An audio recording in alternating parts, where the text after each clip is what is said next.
Half the world's oceans were once owned by two countries because of a line, not a coastline, not a fleet. A line drawn on paper by men who had never seen most of the planet they were dividing. That line still echoes in modern borders, languages, and maritime claims. So how did a secretive 16th century deal, blessed by a distant pope, quietly script our world map? And why do lawyers and politicians still argue in its shadow? To answer that, we have to go back, before Google Maps, before satellites, to one ambitious voyager. October 1492. Christopher Columbus, sailing for Spain, reaches Caribbean islands he believes are near Asia. He has no idea he's walked into a geopolitical minefield, because Portugal, Spain's maritime rival, already has a papal blessing to dominate routes along Africa. So here's the problem. When new lands appear, who gets them?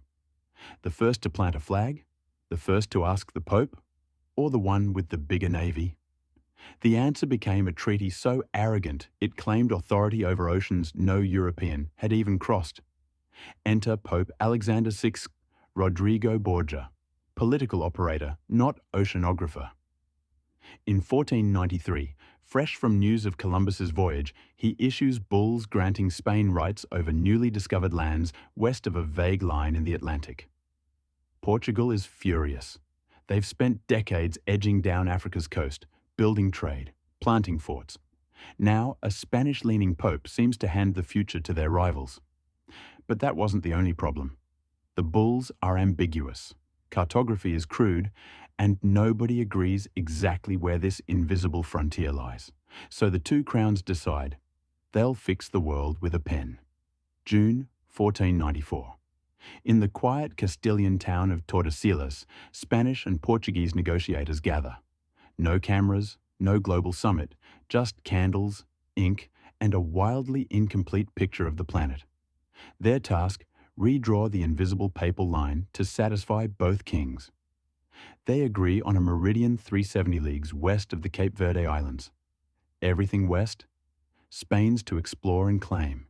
Everything east, Portugal's domain. On parchment, it looks simple. On a round earth with bad maps.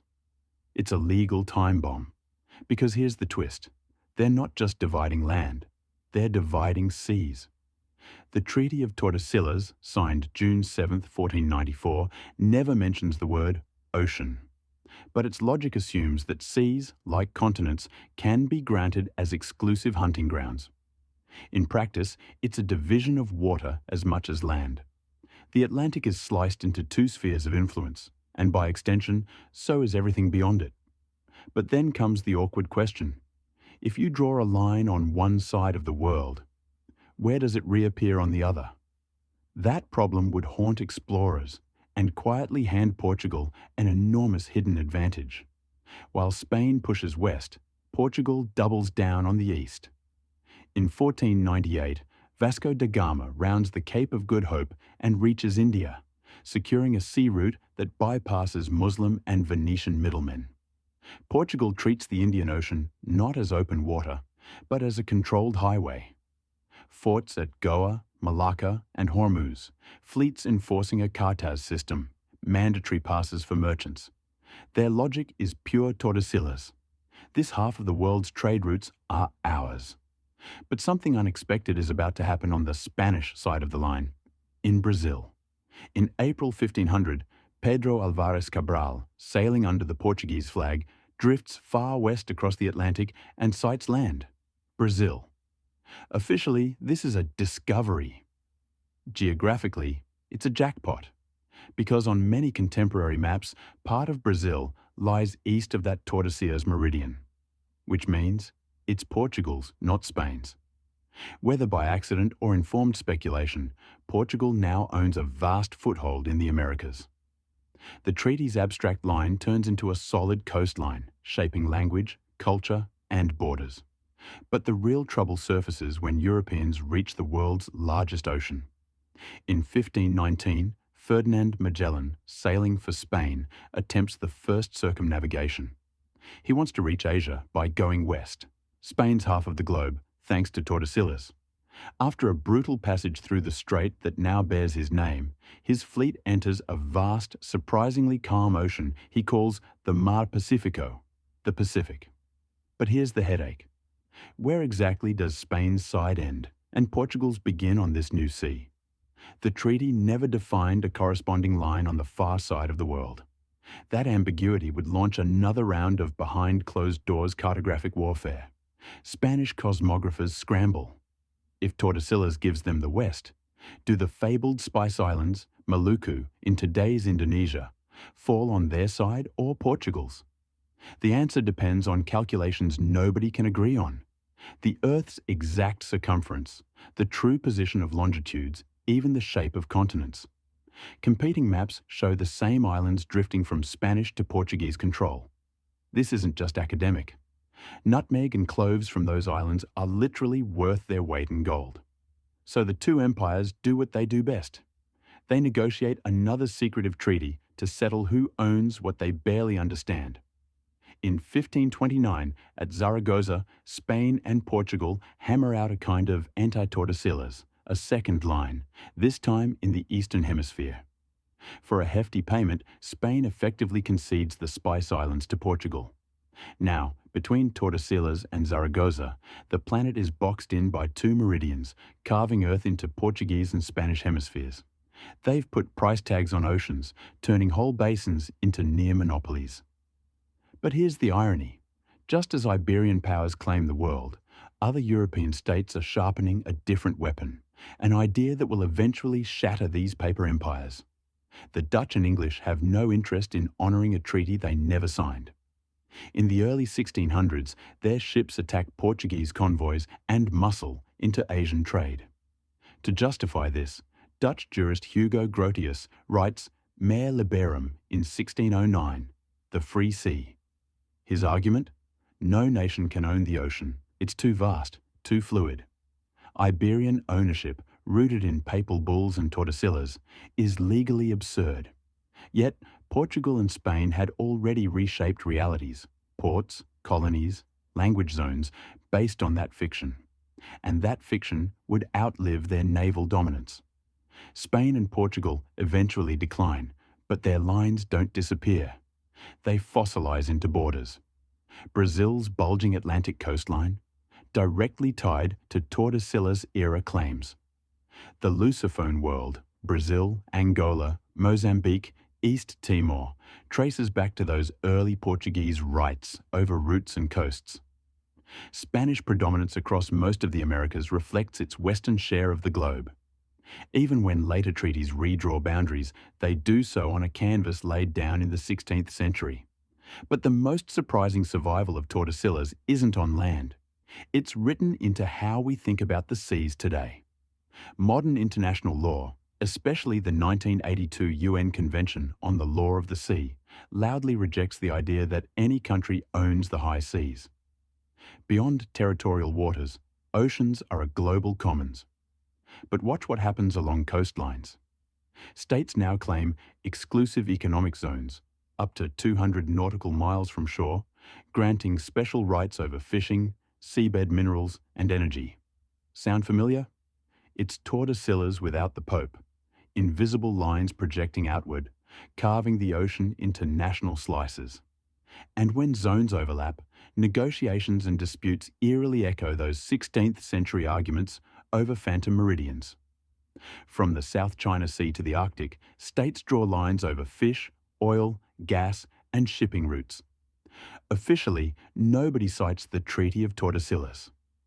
Unofficially, the mindset is strikingly similar. If you can persuade others your line is legitimate, you control what lies beyond it. Brazil, heir to that Portuguese Atlantic legacy, is especially assertive about its offshore resources. Colonial maps aren't used in court, but they inform national narratives, stories of historical entitlement. In theory, the oceans are shared. In practice, we are still living inside a 16th century mental map, a pope's pen stroke, a secret meeting in a Castilian town, a treaty written by men who believed the world could be neatly halved. They were wrong about geography, wrong about sovereignty, and blind to the peoples already living by those seas. Yet their arrogance hardened into habits, that powerful states can draw lines on a map and expect the planet to obey. Today, we speak of free seas and shared resources, but fight over maritime borders like 16th century kings. If you enjoyed this deep dive into the unknown, subscribe for more uninteresting history. Imagine a scandal so dangerous that an entire empire tried to bury it. A king in love, a government in panic, and a secret that almost broke the British crown. This isn't fiction. In 1936, the most powerful monarchy on earth collided with something it couldn't control: desire. But here's the twist. This forbidden affair wasn't just about romance. It threatened the very stability of the British Empire. So how did one love story force a king to choose between his throne and his heart? Across Europe, newspapers shouted the scandal. In Britain, silence. For months, the public had no idea their king was secretly entangled with an American divorcee. Editors met behind closed doors with palace officials. Stories were killed, names were omitted. It was a national cover-up in real time. But why were politicians, press barons, and church leaders all terrified of one woman? And what did they know about Edward VIII that the public didn't? To answer that, we need to rewind. Back before he was king. Before he was Edward VIII, he was the glamorous Prince of Wales, adored by crowds, splashed across newspapers, the very image of modern royalty. During World War I, he toured the front, shaking hands with wounded soldiers, earning their affection but rarely their respect. Off-duty, he chased parties, fashion, and affairs. Politicians whispered that he was charming, but shallow, impulsive, and dangerously emotional. Britain expected him to one day rule a global empire. Instead, he was about to fall for a woman the establishment considered utterly unacceptable. Enter Wallis Warfield Simpson. Born in Baltimore in 1896, twice married, sharp-tongued, and unapologetically ambitious. By the early 1930s, she was circulating in elite London society, introduced to the Prince of Wales through mutual friends. At first, she was just another guest at his parties. But Wallis was different. She didn't swoon over him. She joked, teased, even mocked the man everyone else worshipped. Edward was hooked. What began as friendship quickly deepened into emotional dependence. And there was one more problem. Wallis wasn't just married. Her husband was very much alive. By 1934, Edward and Wallis were inseparable. She dined at his home, holidayed with him, and appeared at intimate gatherings once reserved for royalty. The prince showered her with gifts and confessions, ignoring royal protocol and gossip. Courtiers watched in horror as foreign diplomats quietly spread rumors. British intelligence filed reports. The government feared more than immorality. They feared vulnerability. A king-in-waiting obsessed with a controversial woman could be manipulated. But that wasn't the only problem. Wallis was now seeking a divorce, and Edward was openly talking about marriage. Outside Britain, subtle secrecy turned into screaming headlines. American and European papers ran photographs, whispers, and speculation. The heir to the British throne was romantically involved with Mrs. Wallis Simpson. British tourists read the stories abroad, then returned home to stony media silence. The political class knew the truth. The people did not. This information gap became dangerous. By 1936, when King George V died and Edward became king, his private life was already a public liability overseas. And then something happened that made the crisis impossible to ignore. Edward VIII ascended the throne in January 1936. Instead of preparing for a coronation, he focused on Wallis. He refused to give her up. Prime Minister Stanley Baldwin watched with growing alarm. Britain was facing unemployment, imperial tensions, and the rising threat of Nazi Germany. Yet the king skipped red boxes of state papers, preferring long phone calls and weekends with Wallis. When she filed for divorce in October 1936, insiders heard the unthinkable. Edward intended to marry her and insisted she become queen. Constitutionally and politically, that was dynamite. At 10 Downing Street, the crisis turned deadly serious. Under Church of England doctrine, the king was its supreme governor. Marrying a twice-divorced woman with 2 living ex-husbands was unacceptable. Dominion governments, Canada, Australia, South Africa, Ireland, were consulted. One by one, they rejected the idea of Queen Wallis. Baldwin confronted Edward. He could not marry Wallis and remain king. Edward pushed back, suggesting a morganatic marriage. He'd stay king. She'd never be queen. But Britain wasn't a small German principality. The cabinet, dominions, and church refused. The empire was drawing a line. Until November 1936, the British public remained largely in the dark. Then, the dam broke.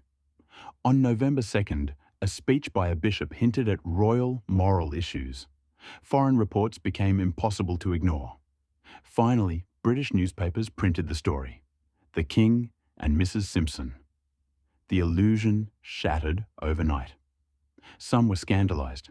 Others were fascinated. Many felt betrayed. As questions mounted, the constitutional dilemma sharpened. Could an unelected king defy his elected government just to marry the woman he loved? The answer would rip through the heart of the monarchy. Wallis, bombarded by press hostility and government pressure, briefly left for France, becoming the unwilling center of a global storm. Edward, meanwhile, dug in. He saw himself as a modern romantic hero, standing up to a stuffy establishment. But his own behavior undermined him. Reports linked him to dangerously naive views of Nazi Germany, including sympathetic comments about Hitler's regime. To ministers, this wasn't just about marriage, it was about judgment. Could they trust this man with war and peace, colonies and crises, when he seemed unable to control his own personal life? By December 1936, Edward faced a brutal choice: crown or companionship. The cabinet was united. The dominions were firm. The Archbishop of Canterbury was implacable. There would be no Queen Wallis. Baldwin made it clear: if Edward married her and refused to abdicate, the government would resign, triggering a constitutional meltdown. On December 10th, Edward signed the instrument of abdication, witnessed by his brothers. The next evening, he addressed the nation by radio, uttering the now famous line: "He could not carry the heavy burden of kingship without the help and support of the woman I love." The reaction? Mixed and dangerous. Some listeners were moved by his romantic sacrifice. Others were furious that a king had plunged the country into crisis for personal reasons. Inside the establishment, there was quiet relief, but also fear. If the monarchy looked like a soap opera, what did that say about the empire it symbolized? Within hours, Edward was no longer king. His brother, the shy, stammering Duke of York, became George VI. Suddenly, the man never meant to rule now carried responsibility for an empire teetering between depression, nationalism, and looming war. George VI's reign became the antidote to the scandal. Where Edward was glamorous and reckless, George was dutiful, reserved, and visibly burdened. With his wife Elizabeth and their daughter, the future Queen Elizabeth II, he projected stability. During World War II, he stayed in London through the Blitz, visiting bombed neighbourhoods and troops. This quiet resilience slowly restored faith in the monarchy. Yet the abdication had lasting consequences. It exposed how fragile the crown truly was, and how easily the personal life of one monarch could endanger the image of the entire empire. Edward became the Duke of Windsor, marrying Wallis in France in 1937. Neither the royal family nor the British government ever fully trusted them. Their 1937 visit to Nazi Germany, including a meeting with Adolf Hitler, remains one of the most controversial episodes in royal history. Historians still debate their sympathies and naivety. Exiled, glamorous, and increasingly irrelevant, they lived out their days as society curiosities. Meanwhile, the empire they nearly destabilized was shrinking, battered by war and independence movements. The scandal faded, but its shadow never fully disappeared. So, did a forbidden affair nearly collapse the British Empire? not in a single dramatic stroke, but it exposed just how vulnerable that empire was. One man's obsession forced governments across continents to coordinate, newspapers to censor themselves, and a monarchy to reinvent its image. It shaped how later scandals were managed, from Princess Margaret to Diana and beyond. In the end, the empire survived, but the illusion of an untouchable, unshakable crown did not. If you enjoyed this deep dive into the unknown, subscribe for more uninteresting history. What if I told you that, in the 19th century, Europe quietly tried to buy an entire frozen continent and keep it forever? Not Africa, not Australia, Greenland, a place so remote that most maps barely bothered with the details. Yet, behind the scenes, diplomats schemed, merchants calculated, and empires circled like sharks. On the surface, it looked like harmless trade and missionary work. But look closer, and you'll see something else. A high-stakes attempt to lock down the Arctic before anyone realized its value. Here's the twist. The country that technically owned Greenland, Denmark, was weak, broke, and humiliated after war. Its empire was collapsing. Powerful rivals saw an opening. But they couldn't simply invade. That era was getting messy, expensive, and politically dangerous. So instead, they probed for legal loopholes, scientific footholds, and commercial deals that looked harmless on paper and permanent in practice. This isn't the story of a single treaty. It's the story of how Europe almost turned Greenland into a shared imperial asset, without ever calling it conquest. To understand the 19th century plot, we need to rewind. Denmark-Norway first claimed parts of Greenland in the early 18th century, sending Lutheran missionary Hans Egede in 1721. The Crown established trading posts, but control was thin, fragile, and coastal. Indigenous Inuit communities still shaped daily life. When Norway split from Denmark in 1814 and entered a union with Sweden, Greenland stayed with tiny Denmark almost by default. On a map, it looked Danish. In reality, it was vulnerable, underpopulated, and nearly indefensible against any great power that truly wanted it. By the mid-1800s, the Arctic wasn't just a blank on the map, it was money. British and Dutch whalers had long hunted off Greenland, seeking whale oil that lit Europe's cities. Scientific expeditions followed, flying imperial flags under the banner of curiosity. Then, something changed. Industrialization created hunger for minerals, strategic coaling stations, and later, telegraph cables and potential naval bases. Greenland went from frozen wasteland to future asset. Denmark sensed the danger, but with limited ships and cash, defending an island the size of a continent seemed impossible. Then came disaster. In 1864, Denmark fought Prussia and Austria in the Second Schleswig War, and lost brutally. The Treaty of Vienna stripped Denmark of Schleswig, Holstein, and Lauenburg. Overnight, Denmark shrank, and its population dropped. The dream of being a mid-sized European power died. But that wasn't the only problem. The humiliating defeat made politicians fear they might lose what little remained: Iceland, the Faroe Islands, and Greenland. If Germany, Britain, or another rising power pressured them, could Denmark realistically say no?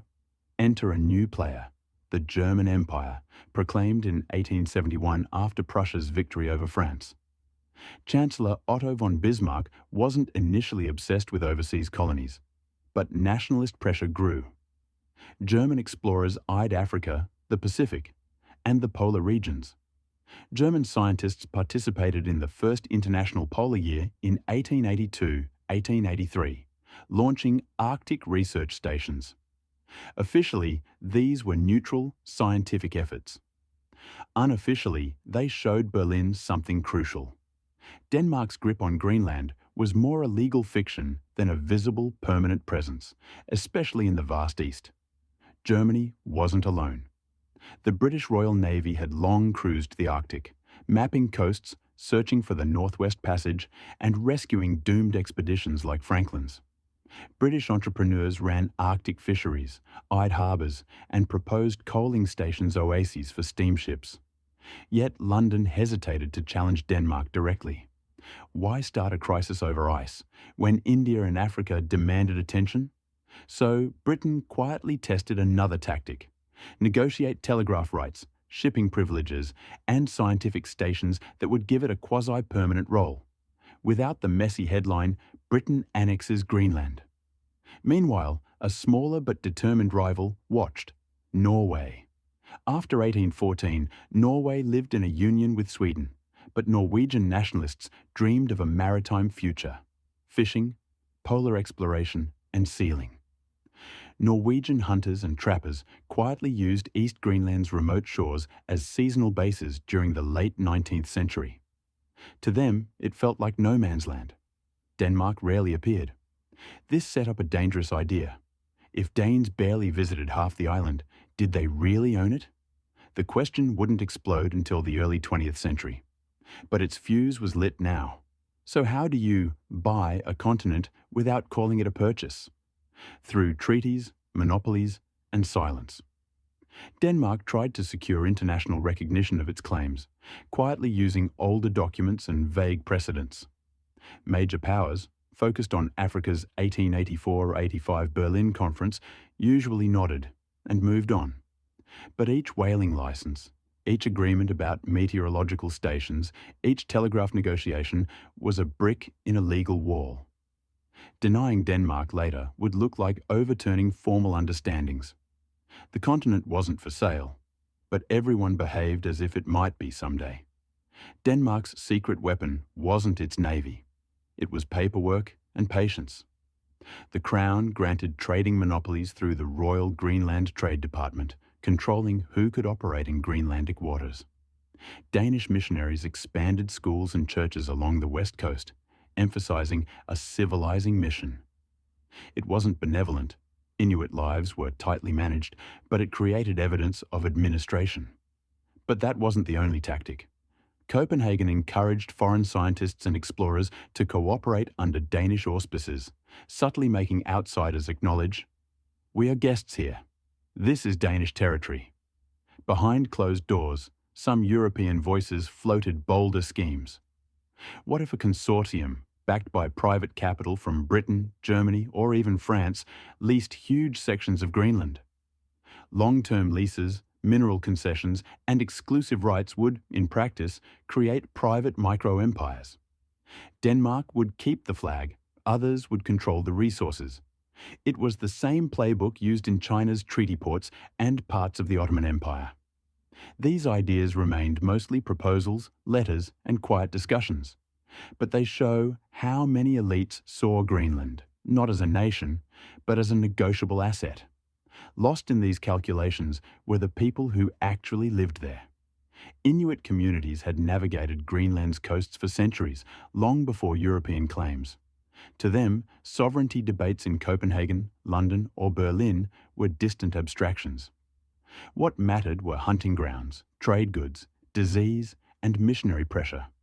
Yet European lawyers used phrases like terra nullius for sparsely visited regions, pretending indigenous presence didn't count as ownership. Greenland was being treated like a blank ledger page, ready for signatures, while its inhabitants had almost no seat at the table shaping their future. There was just one snag in the grand plans: certainty.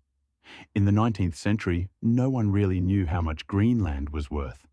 Coal, iron, precious metals. Guesses outran evidence. Prospectors and scientists sent back conflicting reports. Meanwhile, the whaling industry slowly declined as petroleum emerged.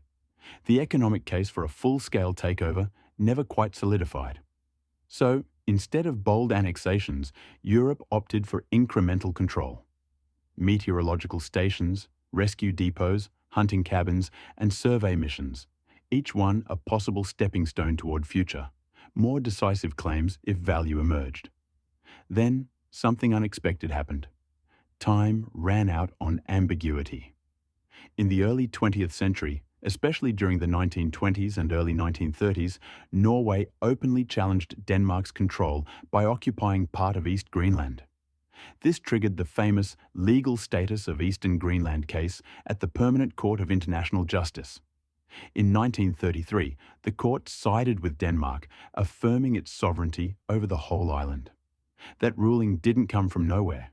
It rested on decades of 19th century treaties, practices, and quiet recognition that had slowly frozen Europe's earlier schemes in place. Ironically, when a foreign power finally did gain major strategic influence in Greenland, it wasn't Britain or Germany. It was the United States. During World War II, Nazi occupation of Denmark forced Washington to step in, defending Greenland and building bases like Bluey West 1. Later, in 1946, the US even offered to buy Greenland outright. Denmark refused. By then, the era of casually trading continents was ending. The 19th century European dream of turning Greenland into a shared private Arctic estate had slipped away, just as its true strategic value became undeniable. Today, Greenland is an autonomous territory within the Kingdom of Denmark, with its own government and growing control over resources. The 19th century plot to quietly buy, lease, or partition the island never fully materialized, but it shaped borders, legal rulings, and lives. What looked like an empty, frozen afterthought became a focal point of climate science, rare earth minerals, and military strategy. And it leaves a question hanging. How many other places on the map were almost sold off the same way? If you enjoyed this deep dive into the unknown, subscribe for more uninteresting history. On the edge of the Arctic, there was once a European kingdom that your school never mentioned. Stone churches, cattle grazing, ships carrying ivory and wool to the kings of Norway. And then, nothing. No last stand, no famous battle. Just silence. When later sailors returned, they found ruins and graves under drifting snow. So what happened to the Norse of Greenland? How does an entire colony, loyal to the Pope and tied to European trade, simply disappear? Let's go back to the beginning, because the answer starts with one very ambitious Viking. Around 982 AD, Eric the Red is exiled from Iceland for manslaughter. Instead of disappearing in disgrace, he sails west into the unknown. For 3 years, he explores a massive ice-framed coast and returns with a brilliant marketing trick. He calls it Greenland to make it sound inviting. It works. Around 985, he leads hundreds of settlers, families, livestock, priests, across the North Atlantic. They aren't raiders, they're builders. But here's the twist. They're importing a European lifestyle into an environment that never got the memo. By the late 10th and 11th centuries, 2 main settlements grow. The eastern settlement near modern Qaqortoq and the western settlement closer to Nuuk. Maybe 2,000 to 3,000 people at their peak. Turf houses cling to green fjord edges, cattle and sheep graze short summers, and hay is cut frantically for brutal winters. They build stone churches, including a cathedral at Gardar with a resident bishop. This isn't a rough camp. It's a small European society, but it's a society built on a knife edge. One bad winter isn't just uncomfortable, it's deadly. So why stay in such a harsh place?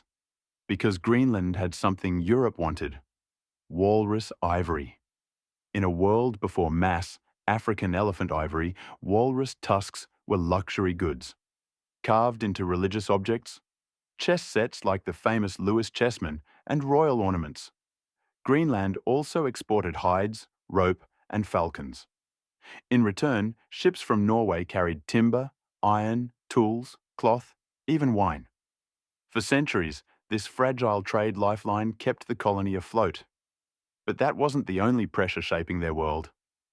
Overhead, the climate itself was shifting, and not in their favor. When the Norse arrived, they benefited from what historians call the medieval warm period. Summers were milder, sea ice retreated, and pastures could support cattle and sheep. But around the 13th and 14th centuries, temperatures drop. We enter the Little Ice Age. Sea ice grows, sailing seasons shorten, and storms become more dangerous. Archaeology shows thinner cattle bones and more reliance on seals, signs of worsening conditions. Shorter growing seasons mean less hay, and less hay means livestock die. But climate alone didn't kill this colony. The real story is a stack of pressures, all piling up at once. To survive, Greenlanders double down on hunting.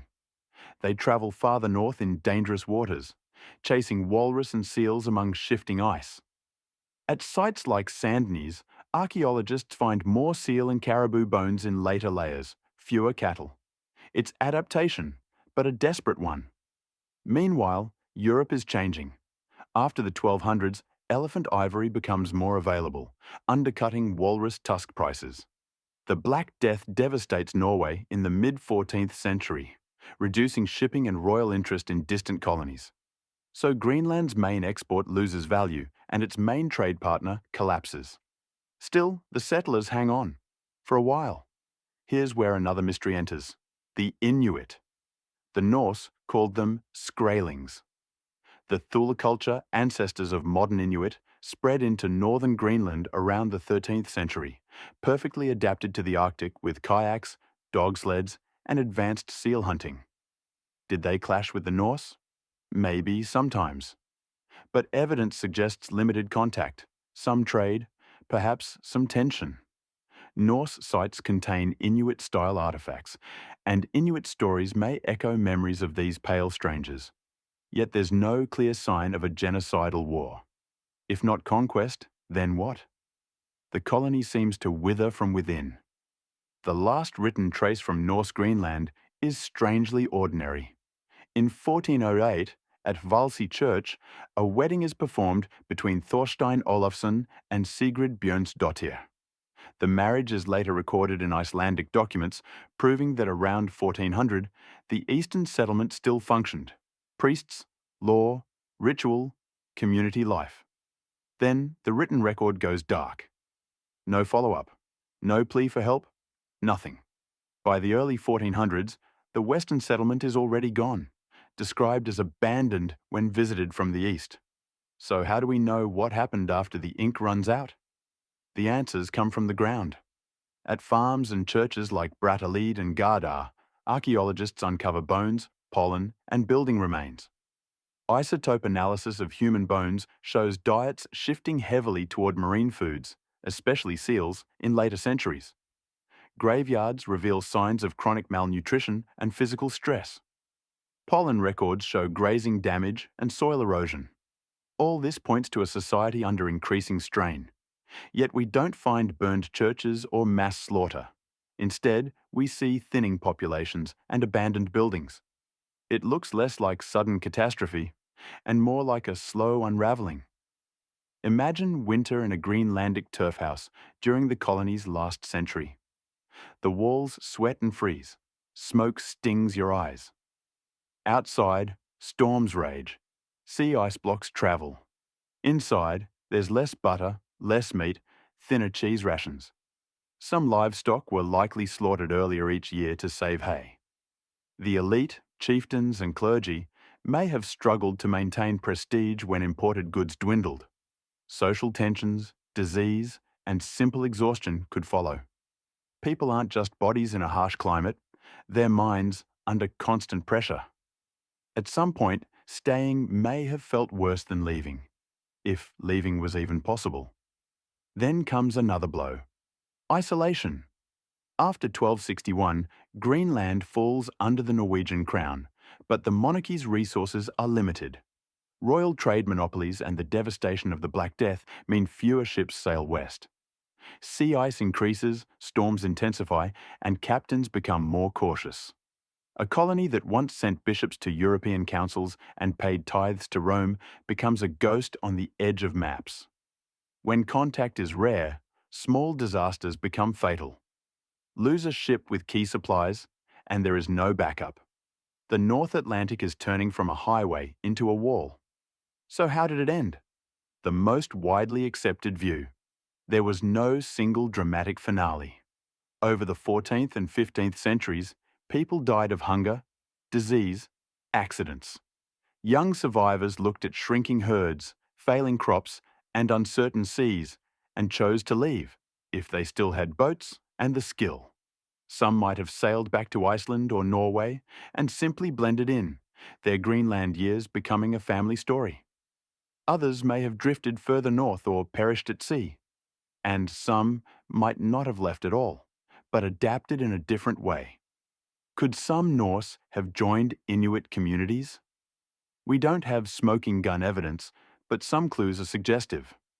Inuit oral traditions tell of encounters, and sometimes intermarriage, with foreigners. Genetic studies haven't clearly identified medieval Norse ancestry in Greenland Inuit, but absence of proof isn't proof of absence in such small populations. Norse artifacts turn up in Inuit contexts, hinting at exchange, scavenging, or closer contact.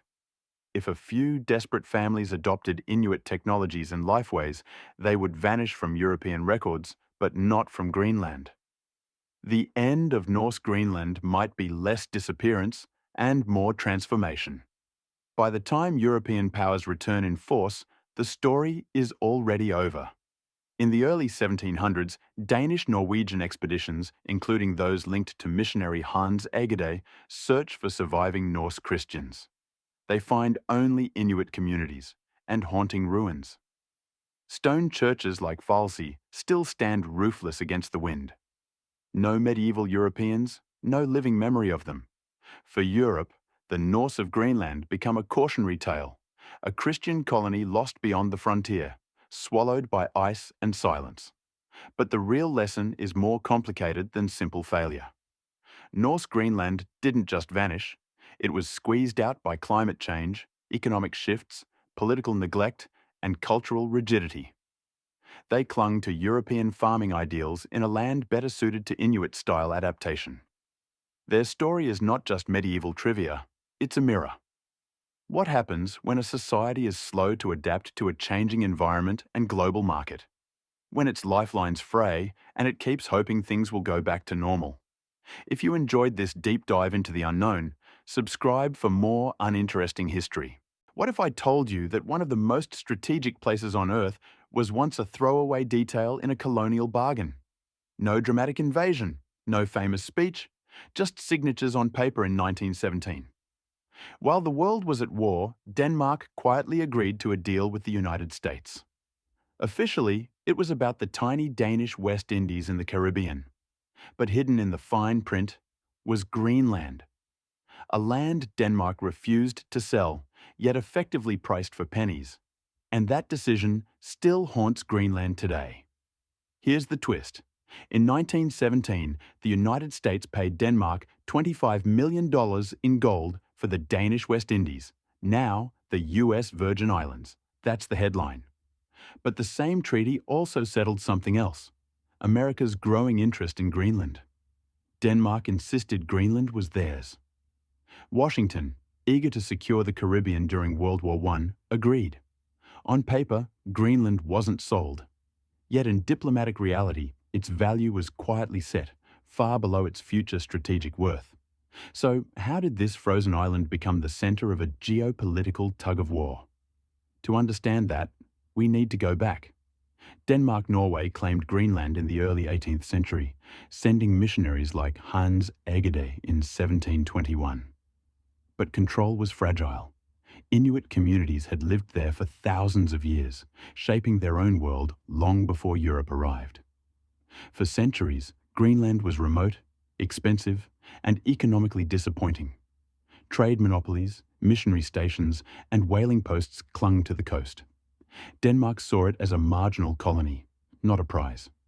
But then, something changed. Global powers started realizing that in the age of steam, flight, and radio, the Arctic was no longer empty.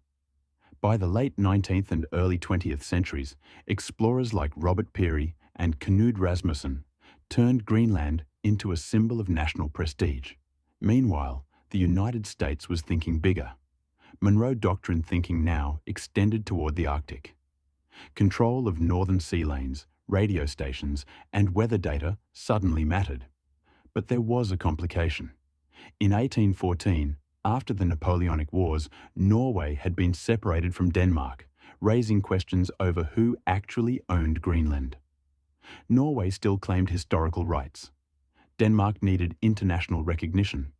And that's where Washington's interest became a powerful bargaining chip. In 1916, with World War I raging, President Woodrow Wilson's administration wanted the Danish West Indies to protect the Panama Canal and block German influence. Denmark, a small neutral country, saw a chance. Foreign Minister Erik Scavenius negotiated a deal. The US would pay for the islands and acknowledge Danish sovereignty over all of Greenland. The result was the 1917 Treaty of the Danish West Indies. On one level, Denmark gained a diplomatic shield around Greenland. But on another, it signaled to the world that Greenland's fate could be negotiated for a Caribbean sum. But that wasn't the only problem Denmark faced. Norway still contested parts of East Greenland. In 1931, Norwegian hunters proclaimed Erik Raude's land in eastern Greenland, claiming it as terra nullius. Denmark took the case to the Permanent Court of International Justice in The Hague. In 1933, the court ruled decisively. All of Greenland belonged to Denmark. That victory looked like the final word. Yet it rested on earlier foreign recognition, including the 1917 US Treaty. Denmark had protected its Arctic colony. What it couldn't foresee was how valuable that frozen territory would soon become. Then, World War II changed everything. In April 1940, Nazi Germany occupied Denmark. Suddenly, Greenland was cut off from Copenhagen. The Danish ambassador in Washington, Henrik Kaufmann, made a bold move. In 1941, without approval from occupied Denmark, he signed a defense agreement with the United States, allowing American bases in Greenland. Officially, it was to protect the island from German attack.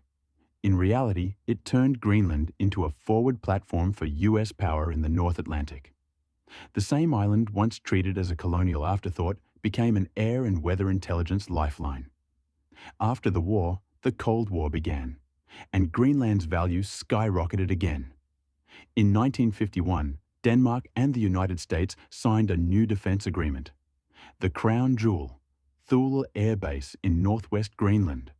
Built starting in the early 1950s, it became a crucial part of America's early warning system against Soviet bombers and missiles. B-52s, radar arrays, nuclear-related infrastructure, all in Danish territory. Yet the local Inuit population of Karnak was forcibly relocated farther north in 1953. For Greenlanders, the base wasn't just strategic. It was a symbol of power imposed from above. Here's where the sold for pennies story gets sharper. In 1946, US President Harry Truman actually offered to buy Greenland outright from Denmark for $100 million in cash. Denmark said no. Compared to the 1917 payment for the West Indies, the number was higher, but still drastically underestimated Greenland's long-term strategic and resource value. The rejected offer became a quiet legend of Cold War diplomacy. Greenland remained Danish officially. Yet, military reality suggested something else. The United States had de facto control over key parts of the island's defense, especially around Thule. During the height of the Cold War, Greenland became part of the front line. Early warning radar systems, like the ballistic missile early warning system near Thule, watched the skies for Soviet missiles. Weather stations dotted the ice. Secretive projects, such as the American Camp Century in northwestern Greenland, tested the idea of nuclear-armed missiles hidden under the ice sheet. Officially, Denmark forbade nuclear weapons on its soil. Unofficially, US activities in Greenland pushed that promise to the limit. But it would take a catastrophic event in 1968 to make those tensions impossible to ignore. On January 21, 1968, a US B-52 bomber carrying 4 hydrogen bombs crashed near Thule Air Base. The plane was on a chrome dome patrol, part of a continuous airborne nuclear deterrent. The conventional explosives detonated, scattering radioactive material across the ice. One bomb's components were never fully recovered. Official statements tried to calm the public, but in Denmark and Greenland, outrage grew. How could nuclear weapons be flying over supposedly non-nuclear Danish territory? For many Greenlanders, it was a stark reminder. Decisions about their land were still being made far away. Meanwhile, Greenland itself was changing. In 1953, Denmark had abolished its colonial status and turned it into an integral part of the Danish realm. But integration didn't erase the imbalance. Danish language, Danish administrators, Danish decisions. In the 1970s, Greenlanders pushed back. A movement for autonomy grew, fueled by frustration over resource exploitation and cultural marginalization. Memories of relocation near Thule and secrecy around US military activities sharpened the sense that Greenland had been treated as a strategic asset first, a homeland second. The old 1917 deal cast a long shadow. In 1979, Denmark granted home rule to Greenland. Nuuk gained its own parliament and control over many local affairs. In 2009, this expanded into self-rule, recognizing Greenlanders as a people with the right to independence under international law. Yet, Denmark retained control over foreign policy, defense, and monetary policy. And that's where the old bargain still bites. Because defense in Greenland means US bases, NATO strategy, and Arctic security. Greenland can manage fisheries and education. But the legacy of those earlier deals still shapes who controls the airfields, radars, and strategic decisions. Today, Greenland sits at the center of a new geopolitical scramble. Melting ice opens potential shipping routes and exposes minerals, including rare earth elements. The United States, China, the European Union, all are paying attention. In 2019, President Donald Trump famously suggested the US should buy Greenland, reviving Truman's old idea. Denmark again refused, calling the notion absurd. But beneath the headlines, the deeper issue remained. A small indigenous majority society navigating between great powers. While historical deals made over a century ago still define who sits at the negotiating table. So, was Greenland really sold for pennies? Not in a single transaction, but effectively, yes. The 1917 treaty, the wartime defense agreements, the rejected offers. Together, they treated Greenland as a side clause in someone else's priorities.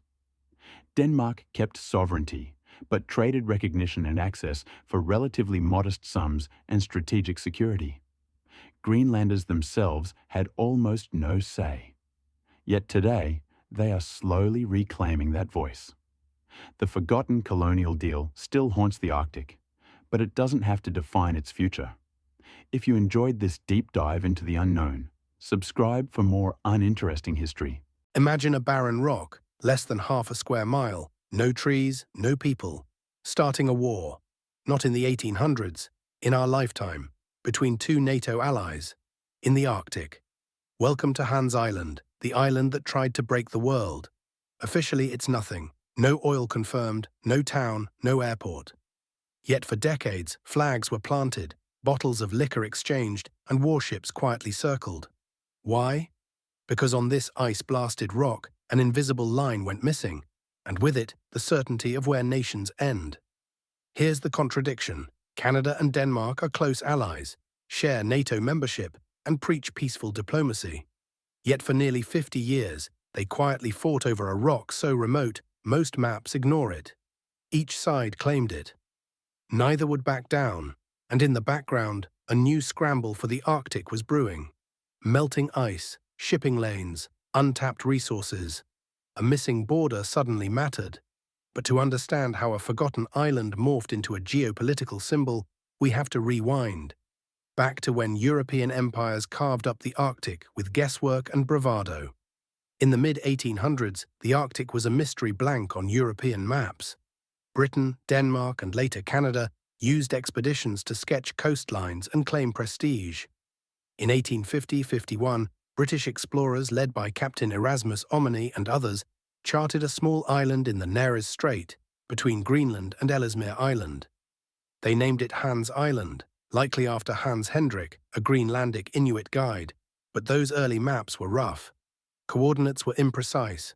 No one imagined that one tiny label, casually inked on a frigid map, would later collide with satellite GPS and modern international law.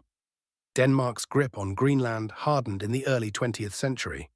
In 1933, the Permanent Court of International Justice confirmed Danish sovereignty over all of Greenland after a dispute with Norway. To Copenhagen, that meant everything off Greenland's coast probably belonged to Denmark too. Canada, meanwhile, was slowly asserting its Arctic identity, inheriting British claims and planting RCMP posts in the polar desert.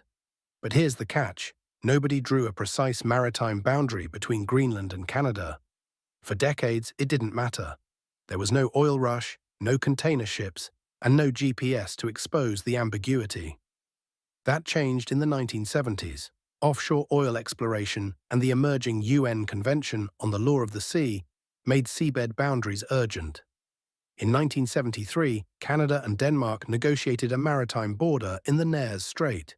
Using coordinates, they drew a zigzag line between Greenland and Canada, almost 1,450 kilometers long.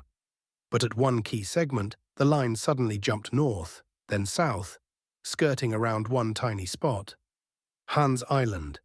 Neither side would concede it, so they signed a deal that did everything except decide who owned that rock, leaving a silent landmine in the middle of the Arctic. The landmine exploded politely in 1984. A Danish minister, Tom Høyem, visited Hans Island by helicopter, planted a Danish flag, and left a bottle of schnapps with a note: "Welcome to the Danish island." For a while, nothing happened. Then Canadian forces responded. In 1984, a Canadian patrol landed, raised the maple leaf, removed the Danish flag, and reportedly left a bottle of Canadian whiskey. The so-called Whiskey War had begun. No bullets, just flags and booze. It sounded like a joke, but under the jokes, serious questions about sovereignty, maps, and power simmered. From the mid-1980s through the 2000s, patrols from both countries periodically landed on Hans Island. Canadians would raise their flag, leave a bottle of Canadian Club or Crown Royal, and a note. Danes would later swap it for a Danish flag, leave schnapps or aquavit, and their own note. Media dubbed it the world's most polite war. But that wasn't the only problem. Every time photos surfaced, domestic audiences reacted. Nationalists, commentators, even some politicians demanded firmness. If their government couldn't hold a barren rock, how could it defend Arctic sovereignty on far bigger issues? In 2004, things escalated. Canadian Defence Minister Bill Graham visited Hans Island, reinforcing Canada's claim. Denmark protested formally, sending a naval inspection vessel and lodging a diplomatic note. Newspaper headlines shouted about a new Arctic flashpoint. But something unexpected happened. Both sides realized the optics were dangerous. Here were NATO allies, shoulder to shoulder in Afghanistan, suddenly sparring over a rock. Meanwhile, Russia was planting flags on the seabed under the North Pole in 2007, and the United States eyed Arctic shipping lanes. A family quarrel in the Arctic could weaken everyone's negotiating position. As climate change accelerated, the Arctic stakes skyrocketed. Satellite images showed sea ice retreating. Analysts projected new shipping routes: the Northwest Passage, the Northern Sea Route, even transpolar shortcuts. Under the seabed lay potential oil, gas, and minerals. In this context, Hans Island wasn't about the rock itself. It was a test case. If Canada and Denmark bungled this, other powers, especially Russia and increasingly China, could argue Arctic borders were negotiable. A tiny, uninhabited island had become a symbol.